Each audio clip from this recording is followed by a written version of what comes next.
Hi guys, how are you? कैसे हैं आप लोग? उम्मीद है बिल्कुल ठीक ठाक से होंगे। एंड यस, आज जो हम टॉपिक पढ़ने वाले हैं ये रिमेनिंग टॉपिक का जो वो पार्ट 2 है, जो नॉमेनक्लेचर इनऑर्गेनिक कंपाउंड की पार्ट 1 में अपलोड कर चुका हूँ। ऑक्सीडेशन स्टेट की वीडियो भी अपलोड कर चुका हूँ। अगर वो दोनों ऑक्सीडेशन स्टेट और पार्ट 1 इसका आप लोगों ने अच्छे से किया हुआ है तो आज आप लोगों को कोई भी मुश्किलात जो है वो नहीं होगी। बिल्कुल आसानी से जो है वो हम नॉमेनक्लेचर कर लेंगे। यहाँ पे मैंने रूल्स लिख दिए हैं क्योंकि कभी कभी डायरेक्ट रूल से एमसीक्यूज आ जाते हैं, इसलिए रूल्स मैंने अलग से करके लिख दिए हैं। इसके बाद मैं जो है वो कंपाउंड्स लिखूँगा और उनकी हम नॉमेनक्लेचर मिलकर एक साथ करेंगे। सो स्टे ट्यून्ड बेटा, जाना नहीं है कहीं पे, लास्ट तक वीडियो देखना। आपको नॉमेनक्लेचर आज जो है वो आपकी नॉमेनक्लेचर कंप्लीट होने वाली है। Let's start. First of all we are going to studying the rules. So बच्चों लेट्स स्टार्ट। सबसे पहले आप लोगों ने क्या करना है बच्चों? रूल्स याद करने हैं। रूल्स क्यों याद करने हैं? क्योंकि मैंने बताया रूल्स मी से ही एमसीक्यूज आ जाते हैं। तो पहले हम रूल पे आ जाते हैं कि रूल नंबर 1 क्या है। रूल नंबर 1 बच्चों आप लोगों के बुक में जो रूल नंबर 1 दिया है वो कुछ इस तरीके से है। ये इनमें से नहीं है वो लिखा हुआ, क्योंकि वो इनसे रिलेटेड नहीं है, कुछ डिफरेंट है। पर रूल नंबर 1 लिखा हुआ है कि हम नॉर्मली जो भी कोऑर्डिनेशन कंपाउंड नहीं बल्कि अलग जो भी नॉर्मल आयनिक कंपाउंड्स होते हैं, मीन्स के इनऑर्गेनिक कंपाउंड्स होते हैं, जैसे कि NaCl। अब बेटा NaCl में आप देखें नाम कैसे आप NaCl का देंगे, हम क्या लिखते हैं? Sodium and chloride. इस तरीके से बच्चों हम लिख देते हैं सोडियम क्लोराइड। इसका नाम क्या देते हैं बच्चों? Sodium chloride. देखिए केटाइन पहले एंड देन एनाइन, मगर यहाँ पे ऐसा नहीं है, यहाँ पे सिस्टम उल्टा है कि हमें एनाइन पहले रखना है, केटाइन्स न्यूट्रल बाद में। तो बच्चों फर्स्ट ऑफ ऑल जो इसका रूल है नेमिंग ऑर्डर, कि हम ऑर्डर किस में नेम दें। मतलब अगर कोई एक कॉम्प्लेक्स है उसके ऊपर नेगेटिव लिगेंड भी है, उसके ऊपर अंदर पॉजिटिव लिगेंड भी है, तो हम पहले अपना न्यूट्रल लिगेंड है तो पहले हम किसकी नेमिंग करेंगे बच्चों? तो पहले हम नेमिंग करेंगे, नेमिंग जब देंगे उसमें पहले हम लिखेंगे नेगेटिव लिगेंड को, उसके बाद हम लिखेंगे न्यूट्रल लिगेंड को, उसके बाद हम सेंट्रल एटम को। ठीक है बच्चों, और सेंट्रल एटम को लिखकर उसके आगे हम क्या दे देते हैं? उसकी ऑक्सीडेशन स्टेट। इस तरीके से बच्चों अब सेकेंड रूल पे आए कि हम प्रीफिक्सेस कौन सी यूज़ करते हैं। बेटा दो किस्म के कंपाउंड्स होते हैं, एक होते हैं इनऑर्गेनिक और दूसरे होते हैं ऑर्गेनिक। अब जो इनऑर्गेनिक लिगेंड्स है, इनऑर्गेनिक लिगेंड्स के लिए हम प्रीफिक्स यूज़ करते हैं डाई, ट्राई, टेट्रा, जैसे टेट्रा क्लोरो, डाई फ्लोरो, ये वो इसी तरीके से। ठीक है बच्चों, और अगर हमारा लिगेंड हो ऑर्गेनिक, ऑर्गेनिक कौन से लिगेंड होते हैं बच्चों? जैसे आपने EDTA पढ़ा था, आपने इथिलीन डायमाइन, इथिलीन ट्रायमाइन, जो भी थे, मोनोडेंटेड, यूनिडेंटेड, जो मैं पढ़ा चुका हूँ लिगेंड्स के टाइप में, आप लोगों को याद होंगे, वो सारे ऑर्गेनिक लिगेंड कहलाते हैं। वो बच्चों क्या कहलाते हैं? Organic ligands. और उसमें एक चीज़ आप नोट करें, कौन सी नोट करने वाली चीज़ है उसमें? वो अहम चीज़ नोट करने वाली ये है कि उनमें ऑलरेडी डाई, ट्राई, टेट्रा लगे हुए होते हैं। ठीक है बच्चों, तो उनके लिए हम दोबारा डाई, ट्राई, टेट्रा यूज़ नहीं करते। रीज़न यही है कि उनमें ऑलरेडी डाई, ट्राई, आपने बुक में शायद रूल पढ़ा होगा कि बिस, ट्रिस, टेट्रा किस हम यूज़ करते हैं, मगर क्यों करते हैं यूज़? क्यों का आंसर क्या है बच्चों? क्योंकि उनमें ऑलरेडी वो कॉम्प्लेक्स कंपाउंड्स है, ऑलरेडी कॉम्प्लेक्स लिगेंड्स है, उनमें डाई, ट्राई ऑलरेडी लगे हुए होते हैं, इसलिए हम बिस, ट्रिस, टेट्रा किस इस तरीके से यूज़ करते हैं। ठीक है बच्चों, ये तो इजीली समझाने वाला आप लोगों को। उसके बाद नेमिंग लिगेंड्स, हम लिगेंड्स को कैसे नेम देते हैं बच्चों? जो नेगेटिव लिगेंड्स होते हैं उसके आखिर में हम क्या लगा देते हैं? ओ, जैसे नाइट्रो, ऑक्सीलेटो, हेलो, कोई भी फ्लोरो, क्लोरो, ब्रोमो, आयोडो, नाइट्रेटो, नाइट्रेट, ऑक्सीलेटो, ये जो भी लिगेंड्स हैं इन सब के लिए सल्फेटो, तो हम क्या यूज़ करते हैं? ओ लास्ट में हम ऐड कर देते हैं। क्यों बच्चों ओ ऐड करते हैं? क्योंकि ये नेगेटिव लिगेंड्स है। उसके बाद पॉजिटिव लिगेंड्स की नेमिंग चेंज नहीं होती, पॉजिटिव लिगेंड जैसे होते हैं वैसे ही रहते हैं। जैसे हाइड्रोनियम, हाइड्रोनियम ही रहेगा, अमोनियम, अमोनियम ही रहेगा, पर यहाँ पे फ्यू एक्सेप्शंस हैं। और बच्चों ये एक्सेप्शंस केमिस्ट्री में बहुत सारे होते हैं, केमिस्ट्री में जस्ट नहीं है, हर सब्जेक्ट में एक्सेप्शंस तो हैं ही। पॉजिटिव लिगेंड्स के लिए दो लिगेंड यहाँ पे आपके बुक में जिक्र है कि दो, वाटर और अमोनिया। वाटर और अमोनिया लिगेंड हैं, दोनों न्यूट्रल लिगेंड हैं। इनकी नेमिंग जब करेंगे तो मैं पहले आपको लिगेंड्स में बता चुका हूँ कैसे, एक्ो एंड अमाइन। उसके बाद last one, last but not least, ये जो है ना वो रूल्स बनते जाते हैं और चलते रहते हैं। कौन से रूल्स हैं बच्चों? ये आईयूपीएक। आईयूपीएक का फुल फॉर्म क्या होता है? International union of pure and applied chemistry. बहुत सारे बंदे वहाँ बैठे हैं, रूल्स बनाते रहते हैं। ठीक है बच्चों, तो नेमिंग ऑफ सेंट्रल एटम पे आए। सेंट्रल मेटेरियल का नामनक्लेचर हम किस तरीके से करेंगे कि अगर हमारा कॉम्प्लेक्स केटायनिक है या न्यूट्रल है तो उसके लिए हम सिर्फ इंग्लिश वर्ड यूज़ करेंगे, उसके आगे ऑक्सीडेशन स्टेट। बच्चों कैसे आपको पता चले कि कौन सा कॉम्प्लेक्स कैटायनिक है, कौन सा एनायनिक, कौन सा न्यूट्रल? तो आप ऐसे देखें बच्चों, कॉम्प्लेक्स इस तरीके से बना हुआ होता है ना, अगर इस साइड या इस साइड बाहर कुछ भी नहीं लगा हुआ इट मीन्स के, और ऊपर चार्ज भी नहीं हो, तो इट मीन्स के दिस इज न्यूट्रल कॉम्प्लेक्स। ये क्या है बच्चों? न्यूट्रल कॉम्प्लेक्स है। अगर ऊपर माइनस लगा हुआ है तो ये क्या है? एनायनिक है। जानना बहुत आसान है, मगर यहाँ ऐसे नहीं होता। एनायनिक कॉम्प्लेक्स इस तरीके से बने हुए होते हैं। ठीक है बच्चों, इनके बाहर इस साइड जो है वो कोई भी पॉजिटिव ग्रुप लगा हुआ होता है। यहाँ पे +1 है तो यहाँ पे -1, और अगर यहाँ पे +2 है तो यहाँ पे बच्चों क्या होगा जाएगा? -2, इस तरीके से। ठीक है बच्चों, ये बैलेंस करने के लिए हम इसको बैलेंस करने के लिए ये पॉजिटिव ग्रुप यहाँ पे लगा देते हैं। इट मीन्स कि ये कौन सा हो गया हमारा? ये है एनायनिक कॉम्प्लेक्स। केटायनिक बच्चों कुछ इस तरीके से होता है। अगर कॉम्प्लेक्स केटायनिक है ऐसे लिखा हुआ है तो जानना बहुत आसान है कि ये केटायनिक है, मगर कुछ इस तरीके से लिखा हुआ होगा यहाँ पे Cl2 Cl ये वो, तो इस साइड जो भी कॉम्प्लेक्स को हम लगाएं या इस साइड लगाएं, बाहर जो लगाते हैं वो सिर्फ कॉम्प्लेक्स को बैलेंस करने के लिए हम लगाते हैं। इस साइड अगर नेगेटिव ग्रुप लगा हुआ है, जैसे यहाँ पे 2 क्लोरीन है, -2 हो जाएगी, एक के ऊपर -1, इट मीन्स के कॉम्प्लेक्स के ऊपर बच्चों क्या है? +2। इसी तरीके से आप लोगों ने जो वो पहचाने, अब जब कह रहा है कि केटायनिक न्यूट्रल कॉम्प्लेक्स के लिए हम इंग्लिश वर्ड यूज़ करते हैं, और अगर हमारा कॉम्प्लेक्स आ जाए केटायनिक तो उनके लिए इंग्लिश और ग्रीक एंड लैटिन वर्ड्स जो 11 पीरियडिक टेबल में हैं, जिनके लैटिन नेम्स है, कुछ मैं आप लोगों को पहले सेंट्रल एटम्स बता चुका हूँ, जैसे फेरेट हो गया, कपरेट हो गया, अर्जेंटेट हो गया, निकलेट हो गया। इसी तरीके से हम जो है एनायनिक कॉम्प्लेक्स की नेमिंग देंगे। क्यों? उसके लास्ट में हम क्या लगाते हैं? ATE लगाना है, उसके बाद ऑक्सीडेशन स्टेट देनी है। ठीक है बच्चों, ये हो गया, आप लोगों को समझा गया। अगर कोई भी यहाँ तक क्वेश्चन हो आप ज़रूर कमेंट कीजिएगा। एंड देन मैं क्या करता हूँ, अब जो कॉम्प्लेक्सेस हैं जिनके हमें नामनक्लेचर लिखनी है वो कॉम्प्लेक्सेस मैं पहले बोर्ड पे लिख देता हूँ सारे, उसके बाद 1 to 1 आपको समझाने के लिए मैं यही हूँ। So stay tuned. Yes guys, मैंने लिख दिए ये सारे, ये कंपाउंड्स हैं जिनकी हमें क्या करनी है? नामनक्लेचर करनी है। So we start nomenclature. बच्चों यहाँ पे आप एक काम करें, सबसे पहले आप ऑक्सीडेशन स्टेट लिखें। क्या करेंगे आप बच्चों? आप ऑक्सीडेशन स्टेट लिखते हैं कि ऑक्सीडेशन स्टेट किस पे कितनी आ रही है। पहले हम इस साइड की नामनक्लेचर कर लेते हैं, फिर उससे उस साइड की करते हैं। कुछ मैं छोड़ दूंगा आप लोगों के लिए, एज ए होमवर्क होगा, वो आप लोगों को खुद करना है। ठीक है ना बच्चों? अगर उसमें से कोई भी ऐसा मुश्किल कोई आए जो आपको नहीं आता हो तो कमेंट बॉक्स में कमेंट कीजिएगा, मैं ज़रूर वो आपको सॉल्व करके बताऊंगा, या उसका नाम में जो है वो आप लोगों को बता दूंगा। तो बच्चों सबसे पहले यहाँ पे एक बात आपने ज़हन पे रखनी है। कौन सी बच्चों? कि यहाँ पे देखें दोनों साइड कुछ भी नहीं है, इट मीन्स के ये क्या है? न्यूट्रल है। ये सारे 1 2 3 4 3 यहाँ तक बच्चों ये क्या है? न्यूट्रल कॉम्प्लेक्सेस है। ना तो ये केटायनिक कॉम्प्लेक्स है, ना ये एनायनिक कॉम्प्लेक्स है। रूल में आपने क्या पढ़ा है कि न्यूट्रल कॉम्प्लेक्स की जब हम नामनक्लेचर करते हैं तो उसमें क्या देते हैं बच्चों? इंग्लिश वर्ड यूज करते हैं। तो इसके लिए इन तीनों के लिए हम कौन सा वर्ड यूज करेंगे? English word. जैसे क्रोमियम है, प्लेटिनम, कोबाल्ट, इस तरीके से बच्चों। तो यहाँ पे आप देखें कि क्लोरीन 1 के ऊपर -1, तो 3 के ऊपर कितनी हो गई बच्चों? -3 मतलब कि इस क्रोमियम के ऊपर कितनी चार्ज होनी चाहिए? +3, तब जाके ये खुद को बैलेंस करेंगे। क्योंकि इसमें जो अमोनिया लिगेंड है, ये अमाइन जो है, इस अमाइन के ऊपर 0 चार्ज है, इसके ऊपर कोई भी चार्ज नहीं है, ये न्यूट्रल लिगेंड है।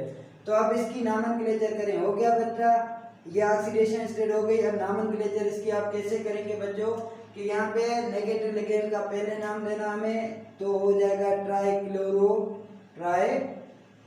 उसके बाद क्या बच्चों? ट्राई-अमाइन।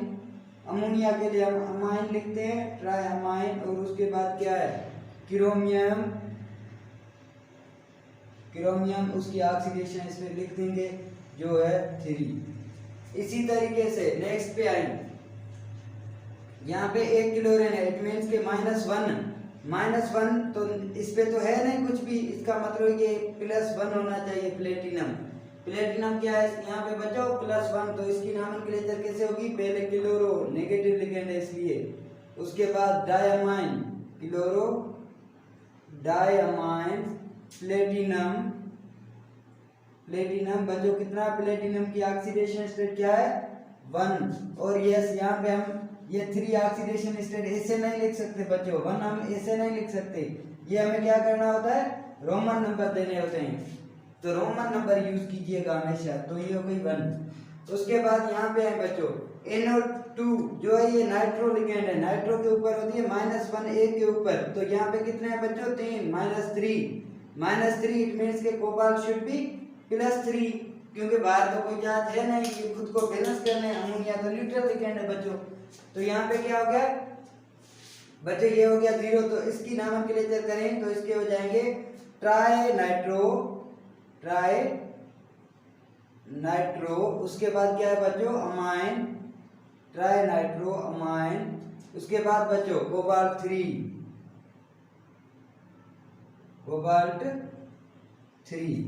ठीक हो गया बच्चों।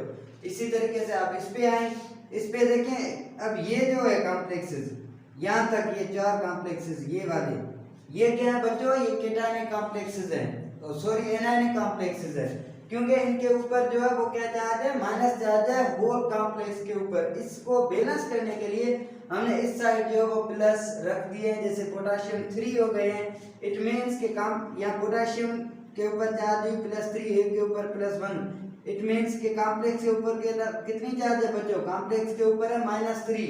अब -3 को हमें एडजस्ट करना है इनसाइड, कैसे बच्चों के -1 एक साइनाइड पे 6 के लिए हो गया -6 के साथ ऐसा क्या रखें बच्चों के -3 बचे, +3 रखना होगा हमें, +3 रख लिया। अब आप देख लें कि एक बात आप ध्यान पे रखें, ये आप कैलकुलेट करेंगे ना तो ये एक दूसरे को कैंसिल कर देंगे, ठीक है बच्चों। जैसे यहाँ पे देखें +3 कितने हो गए, प्लस के 6 और ये आ गए माइनस के 6 कैंसिल, ठीक है बच्चों। इस तरीके से ये आपने सही किए या नहीं, अब आप यहाँ से भी अंदाजा लगा सकते हैं। तो बच्चों इसकी नॉमेनक्लेचर कैसे होगी, जैसे पहले पोटाशियम रखा हुआ है इस साइड, तो पोटाशियम का पहले हम देंगे, ट्राई पोटाशियम नहीं लिखेंगे बच्चों, हम क्या लिखेंगे जस्ट सिंगल पोटाशियम, तो इसकी नॉमेनक्लेचर होगी पोटाशियम, क्योंकि ये लिगेंड नहीं है, बाहर कॉम्प्लेक्स को बैलेंस करने के लिए लगा हुआ है, इसके लिए ट्राई नहीं लिख सकते पोटाशियम। उसके बाद कितने साइनो बच्चों, हेक्सासाइनो, पोटाशियम हेक्सासाइनो, और उसके बाद यहाँ पे आयरन नहीं लिखना क्योंकि एनायनिक लिगेंड है, एनायनिक कॉम्प्लेक्स है, और एनायनिक कॉम्प्लेक्स के लिए क्या है कि लैटिन वर्ड जिसके होते हैं उनके हम लैटिन और ग्रीक वर्ड यूज करते हैं, उनके साथ क्या लगाते हैं बच्चों, याद होगा आप लोगों को ATE, तो यहाँ पे हमें ATE इन सब कंपाउंड कॉम्प्लेक्सेस में लगाने होंगे। तो यहाँ पे आयरन नहीं बल्कि क्या हो जाएगा बच्चों फेरेट, और फेरेट की ऑक्सीडेशन स्टेट कितनी है यहाँ पे 3, तो ये हो गया फेरेट 3। अब बच्चों यहाँ पे देखिए सेम सिचुएशन है, एक पोटेशियम -1 तो 4 के ऊपर, एक पोटेशियम +1 तो 4 के ऊपर बच्चों कितनी +4, इट मींस के कॉम्प्लेक्स के ऊपर कितनी चार्ज है -4, तो यहाँ पे -6, तो ये जो 6 जो है साइनो ये हो गई, ये यहाँ पे 6 लिखा हुआ है, तो ये 6 साइनो है, इनकी हो गई -6 क्योंकि एक की होती है -1 इस हिसाब से। तो यहाँ पे इसके साथ ऐसा क्या रखेंगे -4 बचे, +2 रखना होगा। अब हो गया बच्चों, इसकी नॉमेनक्लेचर आप कैसे करेंगे कि पहले यहाँ पे भी हमें पोटाशियम लिखना होगा, पोटाशियम बच्चों ये देखें आपको एमसीक्यूज हमेशा ऑक्सीडेशन स्टेट से ही पूछे जाएंगे, क्योंकि ऑप्शन दूसरा तो नहीं देंगे, ऐसे ही ऑप्शन देंगे, जैसे कि इसका नॉमेनक्लेचर आपको एमसीक्यूज में पूछ ली तो चारों ऑप्शन यही दे सकते हैं, सिर्फ ऑक्सीडेशन स्टेट चेंज करेंगे, ऐसा होता है मोस्टली। तो यहाँ पे नॉमेनक्लेचर सेम टू सेम होगी बच्चों, इसकी और इसकी, सिर्फ फर्क किसमें होगा ऑक्सीडेशन स्टेट, यहाँ पे 3 है ऊपर वाले में 4 नंबर में, और 5 नंबर में देखिए क्या है 2 ऑक्सीडेशन स्टेट। तो पोटाशियम हेक्सासाइनो फेरेट कितनी हो गई बच्चों, फेरेट 2, ठीक हो गया। अब नीचे आए, इसमें क्या है कि एक नाइट्रो के ऊपर -2 -1, इसलिए यहाँ पे 6 नाइट्रो है, इट मींस के -6, अब पहले तो ये देखिए कॉम्प्लेक्स के ऊपर कितनी चार्ज है बच्चों, ये देखिए पोटेशियम एक के ऊपर +1 तो ये हो गया +3, इट मींस के कॉम्प्लेक्स के ऊपर जो चार्ज है वो कितनी है बच्चों -3। अब -3 में नाइट्रो के कितने हैं -6, -6 के साथ हम क्या रखें +3 रख लें तो जो है वो कॉम्प्लेक्स के ऊपर चार्ज कितनी बच जाएगी बच्चों, कॉम्प्लेक्स के ऊपर चार्ज बच जाएगी हमारी कितनी -3। इसकी नाम इसका दे दें आप, इसका नाम होगा पोटेशियम, क्या होगा बच्चों पोटेशियम। उसके बाद hexa nitro and then cobaltate. क्यों टेट बच्चा 8 क्यों आया इसमें कोबाल्टेट, क्योंकि ये कॉम्प्लेक्स अगेन इनायन कॉम्प्लेक्स है। कोबाल्टेट इसकी कितनी है ऑक्सीडेशन स्टेट 3, ये रखिए। अब इस पे आ जाए बच्चों, इस पे आएंगे तो इस पे क्या है बच्चों, यहाँ पे देखें सोडियम 1 के ऊपर +1, 3 के ऊपर +3, इट मींस के कॉम्प्लेक्स के ऊपर क्या है -3। ये बच्चों आप लोगों के बुक में दिया हुआ है, सिंथ बोर्ड का जो बुक है उसमें ये कॉम्प्लेक्स है। हो सकता है हमसे प्रिंटिंग मिस्टेक यहाँ हो गई हो, या हो सकता है ये कॉम्प्लेक्स करेक्ट है। तो बच्चों यहाँ पे देखो क्या लिखा हुआ है NO जो है वो न्यूट्रल लिगेंड है, नाइट्रोसाइल क्या है बच्चों नाइट्रोसाइल लिगेंड है ये। तो यहाँ पे आप क्या करेंगे, ये न्यूट्रल लिगेंड मतलब 0, तो ये -3 जो कॉम्प्लेक्स के ऊपर है, ये -3 किसके ऊपर है, पूरी कोबाल्ट के ऊपर, आपके बुक में है ये। तो ये कैसे नॉमेनक्लेचर होगी, सोडियम के बाद क्या है बच्चों सोडियम हेक्सा नाइट्रोसाइल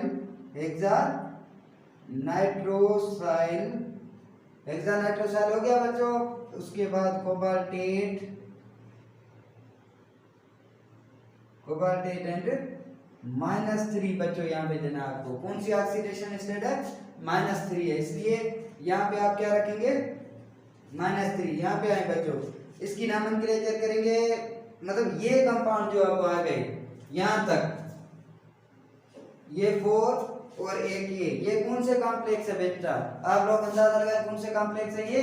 यहाँ पे बैलेंस करने के लिए इस साइड नेगेटिव दिया हुआ है, इट मींस के कॉम्प्लेक्स और कैटायनिक। कॉम्प्लेक्स कौन से बच्चों कैटायनिक, मैं पहले आप लोगों को बता चुका हूँ कि बाहर वाले ये कैसे आते हैं, ठीक है बच्चों। तो इसलिए आपने क्या करना है, नॉमेनक्लेचर में इनके लिए इंग्लिश वर्ड ही यूज करने हैं, जैसे हमने न्यूट्रल के लिए किए थे बच्चों, रूल में था आप याद करें। तो इसके लिए आप पहले तो अंदाजा लगाएं कि कॉम्प्लेक्स के ऊपर ऑक्सीडेशन स्टेट कितनी है, ये हो गया क्लोरीन के 3 -3, इट मींस के कॉम्प्लेक्स +3। अब अमोनिया न्यूट्रल है तो ये +3 पूरा किस पे है बच्चों, ये कोबाल्ट पे है। तो इसका नाम जो देंगे हम कैसे होगी इसकी नॉमेनक्लेचर बच्चों के, पहले इस साइड जब था वो कोई भी पॉजिटिव ग्रुप तो हम उसको लिख रहे थे, अब इस साइड नहीं है, नेगेटिव ग्रुप है लास्ट में है, तो हम नेगेटिव ग्रुप जो बाहर है कॉम्प्लेक्स से उसके नेमिंग भी लास्ट में ही करेंगे, नाम जो है वो ऑक्सीडेशन स्टेट देकर उसके बाद।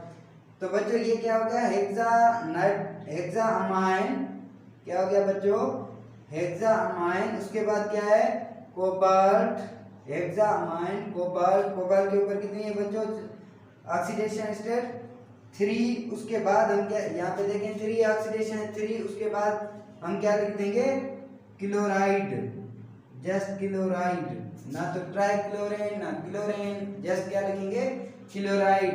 अगर यहाँ पे कोई भी नेगेटिव जैसे ये हो गया सल्फेट नाइट्रेट, ठीक है बच्चों, इसी तरीके से ये हो गए। अब ये यहाँ पे आ जाए बच्चों, अब इसकी आप कैसे करेंगे, नाइट्रो 1 के ऊपर होता है -1, तो 3 नाइट्रो बच्चों कितने हो गए -3। इथिलीन डायमाइन, बीच में क्या लिखा हुआ है ये EN लिखा हुआ है बच्चों, EN means ethylene diamine. Ethylene diamine is an organic ligand and it is a neutral ligand. और रूल में क्या पढ़ा था, ऑर्गेनिक लिगेंड के लिए हम क्या यूज करते हैं बच्चों बिस ट्रिस टेट्रा, इसी तरीके से। तो यहाँ पे ये तो न्यूट्रल लिगेंड है, इट मींस के जो कॉम्प्लेक्स के ऊपर चार्ज है वो +3, कहाँ से पता चला, यहाँ से बाहर -3, मतलब कॉम्प्लेक्स के ऊपर +3, ये +3 पूरी बच्चों किस पे है कोबाल्ट पे। तो इसकी नॉमेनक्लेचर आप खुद करना, ठीक है, इसकी ऐसे करेंगे। चलो इथिलीन डायमाइन आ रहा है इसलिए मैं करवा देता हूँ, बकाया होमवर्क पे छोड़ता हूँ आपको बच्चों। यहाँ पे देखिए हम कैसे करेंगे, यहाँ पे पहले तो ट्रिस, क्योंकि 3 है, इथाइलिन डायमाइन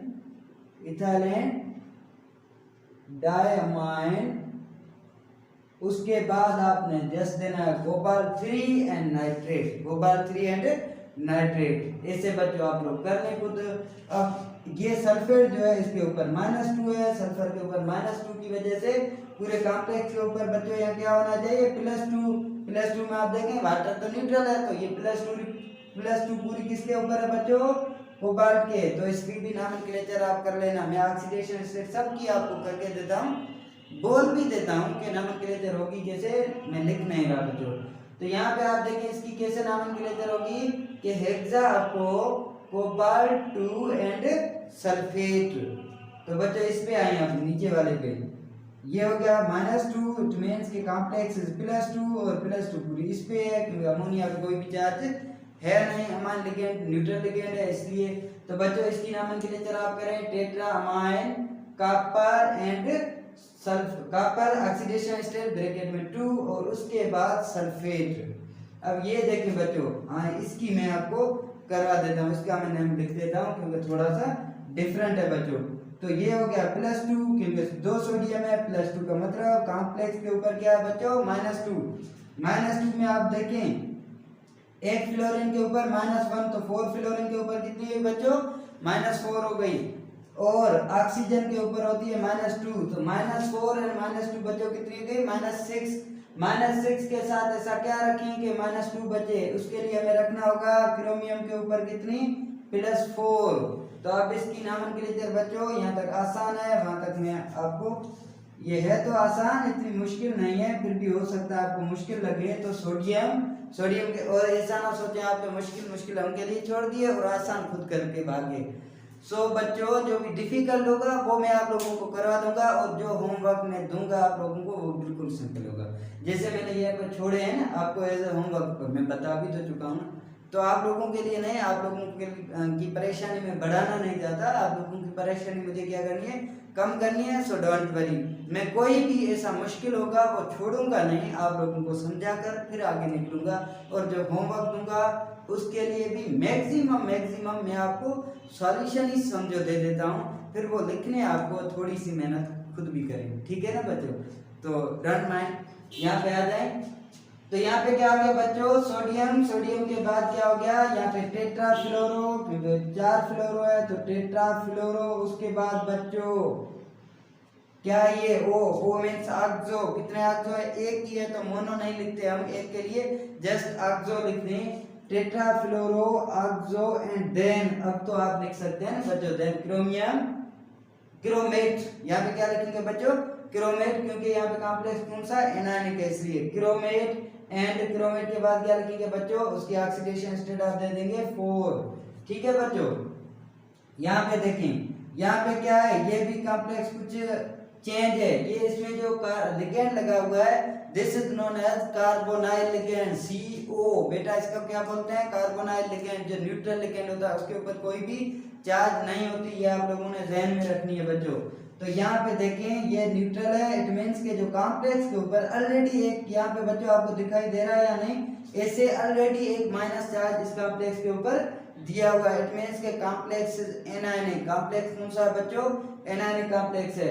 तो जो भी चार्ज -1 है वो किस पे है बच्चों, इस कोबाल्ट पे है, तो इसकी आप नॉमेनक्लेचर कर लें, टेट्रा कार्बोनाइल कोबाल्टेट 1।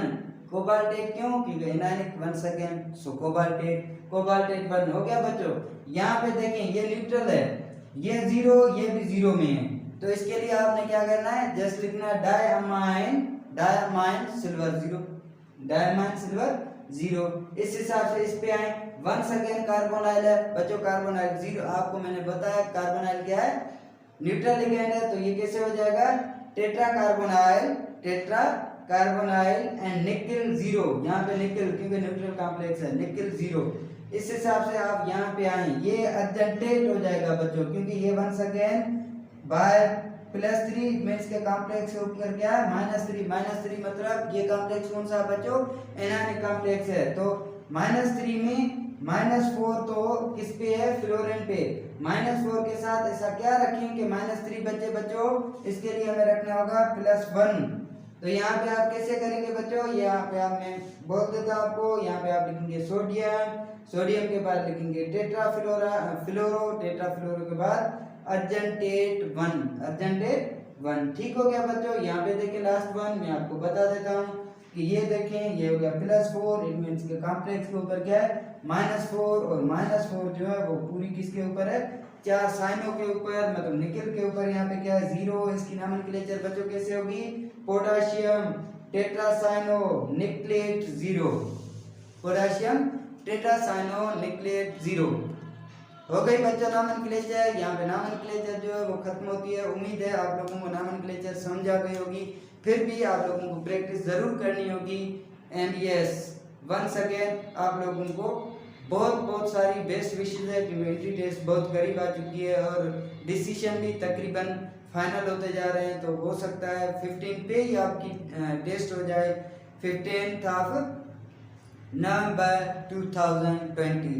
सो बच्चों इंशाल्लाह ये दिन आप लोगों के लिए मेरी दुआ है कि ये दिन बहुत अच्छा हो आप लोगों के लिए, और मुझसे जो भी हेल्प होगी मैं 15 तक आप लोगों के 15 तक नहीं बल्कि 14 तक आप लोगों के साथ ज़रूर रहूँगा।